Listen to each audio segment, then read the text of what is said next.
สบายดีพี่น้องทุกคนมาพี่น้องเอาล้างถ้วยแล้วมาพี่น้อง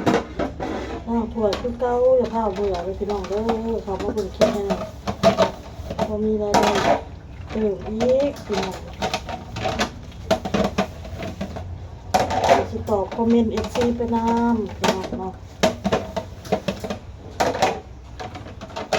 พี่ FC ถามว่างานใหม่แต่อ้นมาเฮ็ดงานแต่อ้นมาไทยประเทศไทยเนาะพี่น้องเนาะ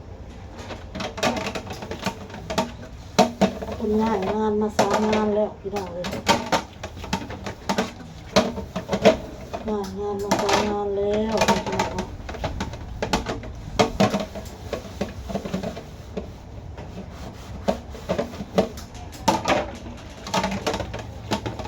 ง่ายงานตัวเขาเฮ็ดงานเขาก็เฮ็ดคลิปไปนำนี่แบบพี่น้องก็จะมีคนที่คนบ่มักเฮาเพิ่นตั้งเฮา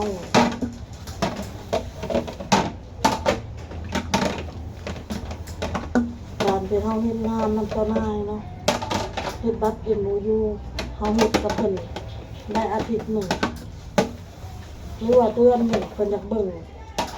การเฮาเฮ็ดงานนี่ผ่านบ่เฮารู้บ่เฮาขยันบ่เฮาสิอดทนได้ส่ำใดเนาะเพิ่นก็อยากเบิ่งเฮาพี่น้องเอ้ยเพิ่นสิเฮ็ดบัตร MOU ให้เพราะว่าลูกน้องแต่ละคนเพิ่นเฮ็ดบัตร MOU ให้หมดแต่ละคน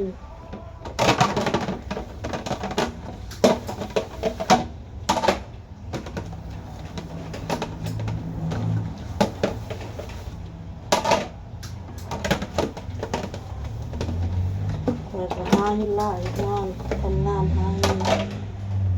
เลี้ยงลูกใส่หนี้ใส่สินตัวเองแหน่ใส่สินกะลาขอโอกาสขอเวลาแต่ทำมาหากินหาเงินใส่หนี้ใส่สินแหน่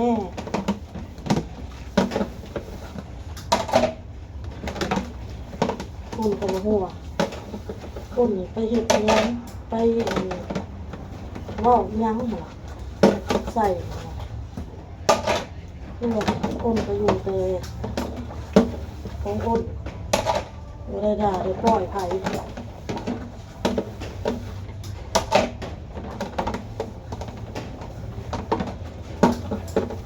ขอโอกาสขอเวลาทำมาหากินหาเงินใส่หนี้ใส่สิน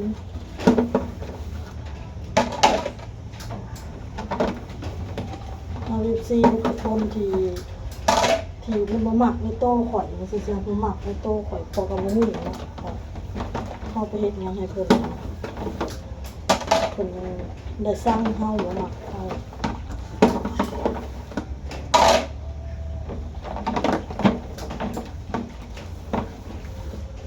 เฮ็ดงานเฮาก็อยากให้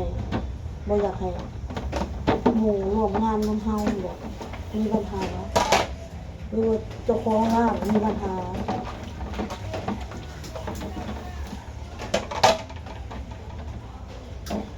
เจ็บแอวพี่น้องล้างถ้วยพี่น้อง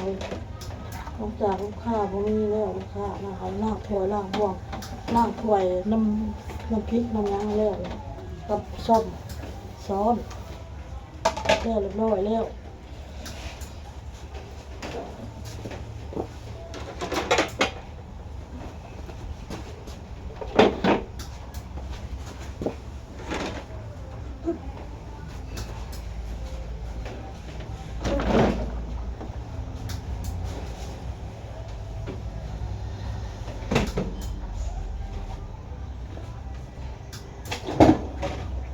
ก็ต้องไล่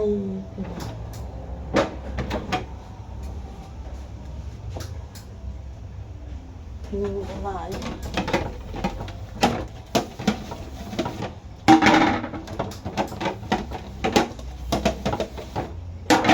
ล่างอีกล่างแล้วนี่ครับนี่ปอกที่2หน่อยล่าง2 รอบล่างเป็นแล้วนะคะเก็บเป็นล่างอีกล่างจอกล่างแก้วอีก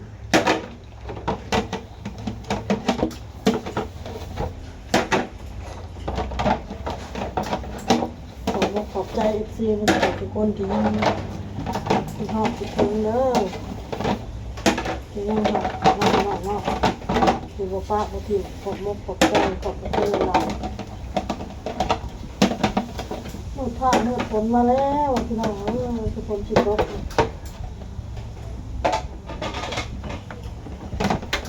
ทุกคนชิตกเลยล่างแล้วไปเช็ด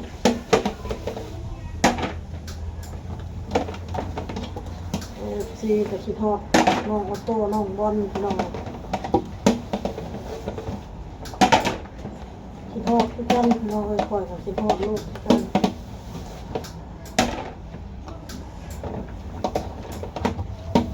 บางทีก็อยู่เลิกงานเมื่อไปก็จังนั่นเองมันตกคนลิ้นทอดครอบครัวทอดลูกทอดหัวสุดค่อยพี่น้องเกิดเสียทุกเสียใจมีปัญหา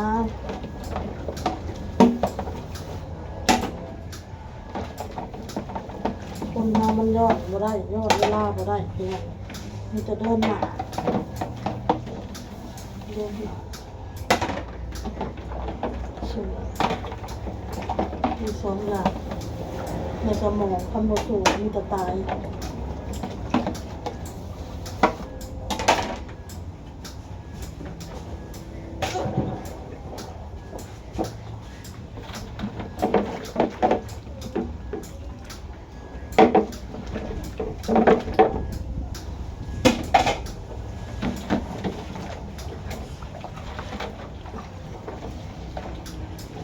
ล่างตัวล่างม่วงแล้วเมื่อเกิดจะไปกินเขา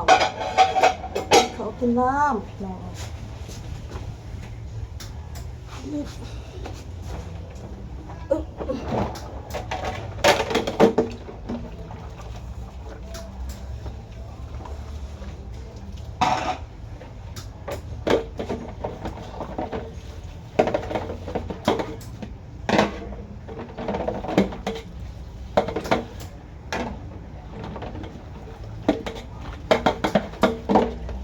ที่ให้คนเดียว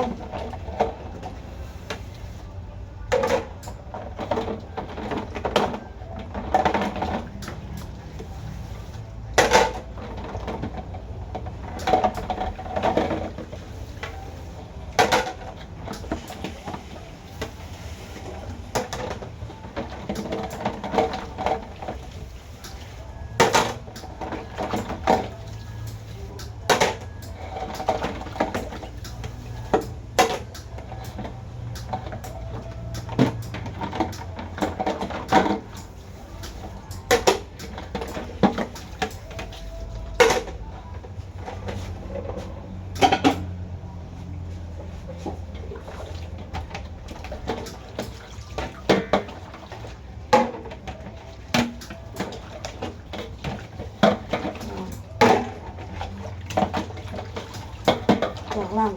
อันนี้แล้วไปเก็บมาล่างอีกล่างกับเมียนหมัดแถวนี้พัดพี่น้องล่างล่างอย่า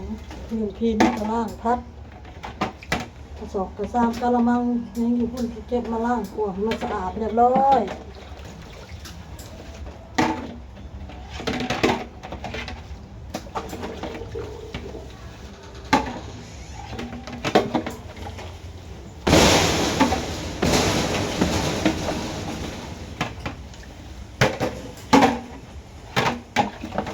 ใช่แล้วพี่น้องคลิปนี้กับมียังพี่น้องขอความเห็นใจนะFCที่สั่งเฮาบ่มักเฮาเนาะพี่น้องเนาะขอโอกาสหาเงินหาคำใส่หนี้ใส่สินขอกับบ่ฮู้งานได้จากชีวิตสิบาทแต่ว่าหาไปเรื่อยๆเฮ็ดไปเรื่อยๆพี่น้อง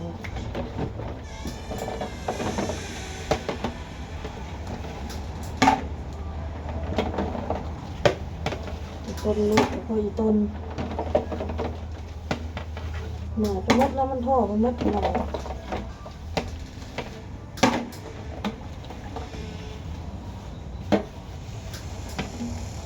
ไปเลยพี่น้องคลิปนี้แหละสบายดีพี่น้องบาย